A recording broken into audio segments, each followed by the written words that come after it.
Naglabas ng abiso ang Metro Cotabato Water District kaugnay ng pansamantalang pagkawala at paghina ng supply ng tubig sa ilang bahagi ng Cotabato City ngayong Lunes sa April 13, 2026. Ayon sa ahensya mga kasarnation, mararanasan ng water service interruption mula alas 11:30 ng umaga hanggang alas 3 ng hapon, kung saan posibleng makaranas ng low pressure hanggang sa kawalan ng tubig ang mga residente.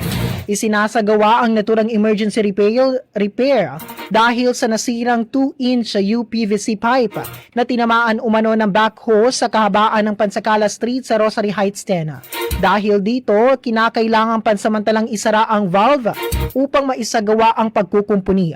Kabilang sa mga naapektuhan o maaapektuhan ng nasabing abiso ang mga residente ng Pansakala Street at Delcano Street sa naparehong sakop ng Rosary Heights 10.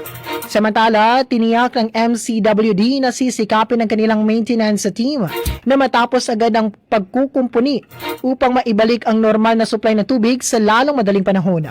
Humihingi naman ang paumanhin ng ahensya sa abalang dulot nito at pinapayuhan ng publiko na mag-imbak ng sapat na tubig habang isinasagawa ang repair activity.